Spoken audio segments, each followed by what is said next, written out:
Jay Sekulow is with us, Chief Counsel, American Center for Law and Justice, and also counsel to the president. I don't know where you want to start, but let's start with this. The admission that the primary election was actually rigged and Donald Trump was right. And I see everybody in the Democratic Party say, oh, that's not a big deal. Oh, well, why go over something like that? And I'm thinking, you rig an election?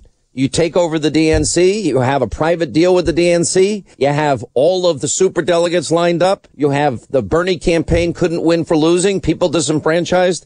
That seems like a big deal to me, Jay Sekulow. Well, I mean, it was just the whole thing cuts against the narrative of what they were saying with their open and transparent process. So what you got now in Donna Brazil's book, which it lays out in great detail exactly what was going on and what she inherited when she took over the DNC, which was not only the fact that there was a control mechanism in place clearly aimed against Bernie Sanders, but that as you said, the deck was not only stacked against his campaign, but there was really no way in which anybody could have kind of bridged through or pierced that armor because of the way they had it set up and structured. So I know I hear a lot of friends of mine on the left and people that work in Democratic campaigns saying that saying, well, this may be overstated, but the fact of the matter is she was the head. I mean, she was the chairman of the Democratic National Committee for that period of time. So if there's anybody who would know, would think it'd be Donna Brazil. So I know they don't want that narrative change, and it kind of goes like the Fusion GPS. They don't like the new narrative on that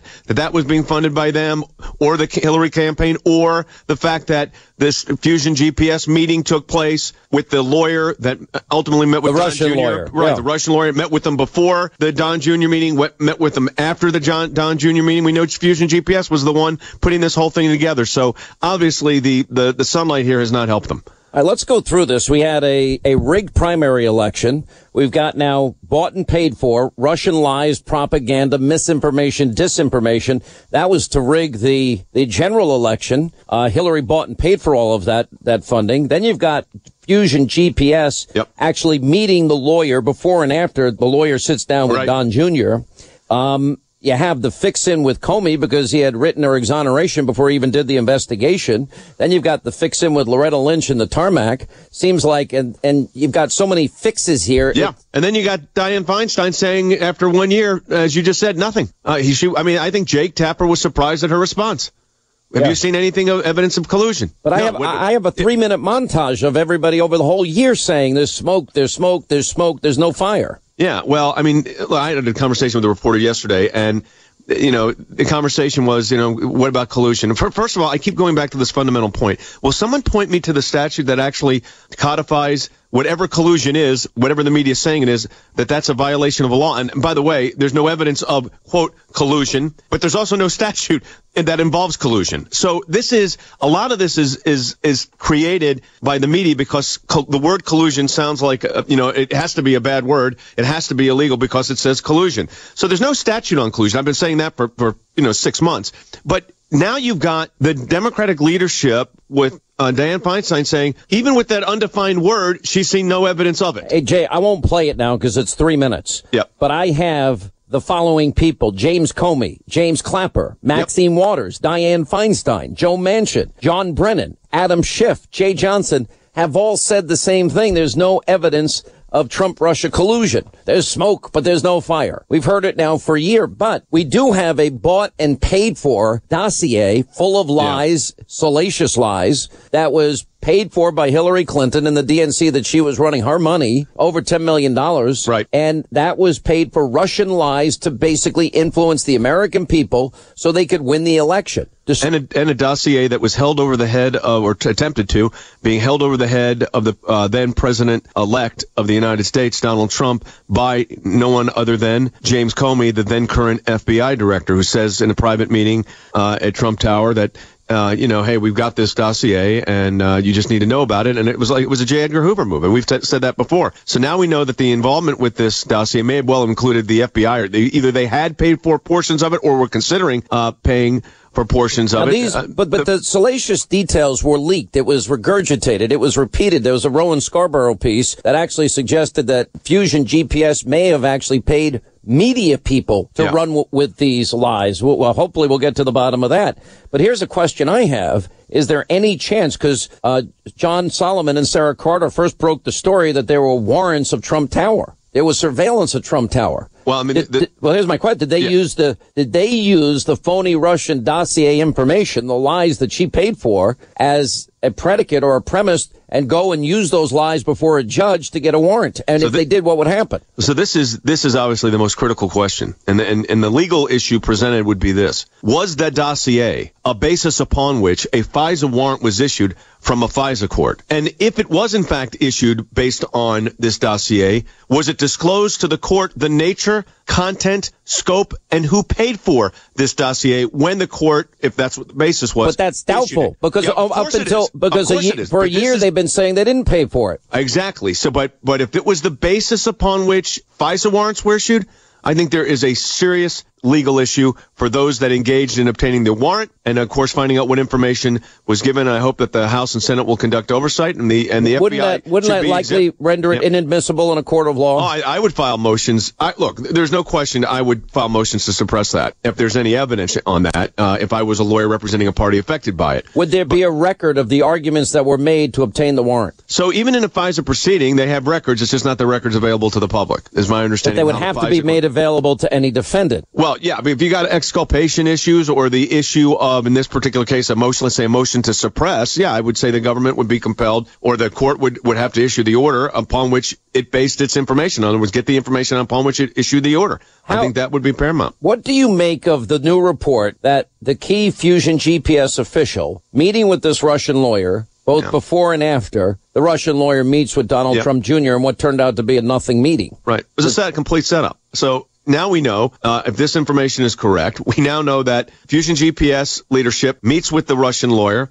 They were working with the same law firm that Fusion GPS had utilized. They meet with Donald Trump Jr. on a pretense. Nothing happens in the meeting, and then they subsequently debrief her after the meeting. So you tell me what that means. I think it makes that. Well, listen, I never thought there was nothing in the entire Donald Trump Jr. meeting. There was in my view, no illegality issue there in having the meeting. What is interesting now is we now have the backstory of how these meetings apparently have been created, and that is raising more legal issues, frankly, than the meetings themselves. Let me ask you: in 2009, we now know in retrospect that Vladimir Putin had agents within the United States. Yeah. They were using bribery, extortion, money laundering, kickbacks, and racketeering as a means of trying to get into the U.S. uranium market. Now, number one, we have to import uranium. We don't have enough uranium as a country that meets our own needs. So then the FBI director at the time was Mueller. The attorney general was Eric Holder at the time. Holder was one of the 9, like Hillary, that signed off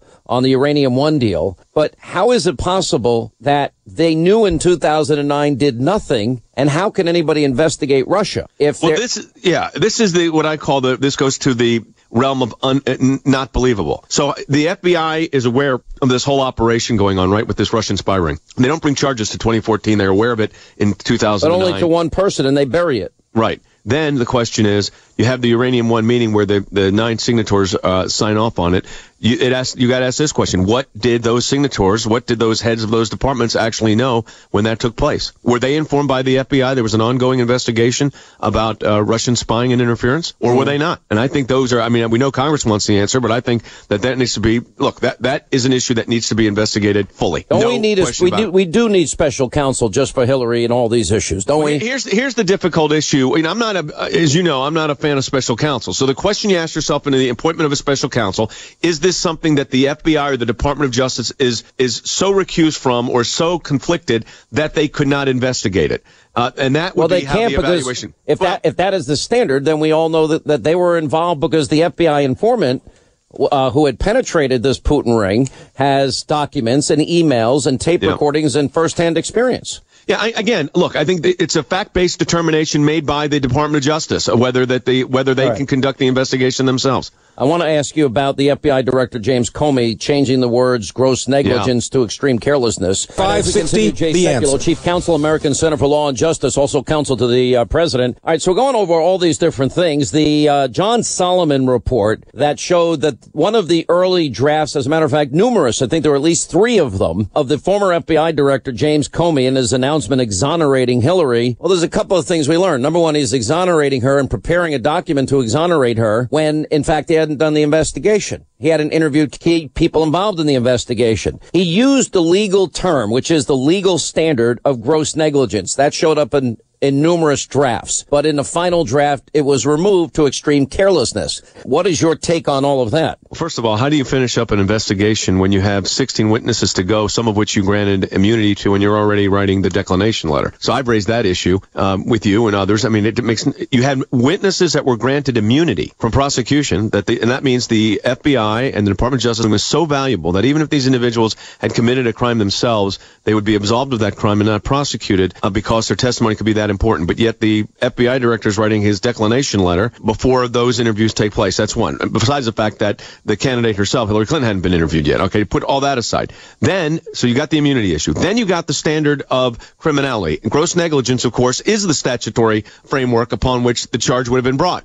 So my guess is someone in the review of the probably multiple drafts of this document, Sean, said, let's not use that term because everybody's going to say, well, if it was gross negligence, that's a violation of the statute because that is the level of intent required under the statute that could have been brought for the prosecution. So let's not use that. Let's use extreme carelessness, which, by the way, the definition is gross negligence. He said when he exonerated her that this had been an investigation, but then when he testified, he said Loretta Lynch asked him to call change. it a matter. Yeah, he said, don't call it an investigation, which right. it was. Here's my argument. Now we know the fix was in as it relates to the Democratic primary. Now we know Hillary, bought and paid for Russian lies and propaganda. She tried to have the fix in with that phony, salacious dossier. The fix was in with James Comey here as it relates to he's exonerating her before investigating and taking all the language talking points from Hillary's campaign. The fix was in when Bill Clinton meets unethically with Loretta Lynch just days before Loretta Lynch is going to make her decision. So it seems to me that when you're talking about the Clintons, there's a lot of fixes in here. And yet a year later, as I mentioned earlier, I have on tape multiple times Dianne Feinstein and James Comey and James Clapper and Maxine Waters and Joe Manchin and John Brennan and Adam Schiff and Jay Johnson all saying no evidence of Trump-Russia collusion. But we're still investigating that, and we're not investigating any of this. And Paul Manafort's indictment had nothing to do with Russia, nothing to do with the campaign, nothing to do with Donald Trump. Right. In fact, that investigation looks like it was a previous investigation that was already ongoing with regard to foreign agent registration and some of these offshore accounts. So you look at it, and now, again, could there be investigations going? There could be. You don't necessarily know that there are. I have no knowledge that there are, but there could be. But it does raise the question, which is the unavoidable question, is what is the standard upon which this Department of Justice makes an inquiry? When do they start a investigation? I mean, you call it an investigation, call it investigating the matter. I don't really care what phrase you use, but the question is, what's the threshold for the current Department of Justice to engage in investigations if there is the potential for violations of the law? And I think, Sean, that we don't know. I mean, to be blunt, I don't know the answer to what that is under the current Department of Justice. All right, we got to leave it there. Jay Sekulow, amazing Thanks. Insight, and you're an amazing attorney. We really appreciate it. Thanks, Sean.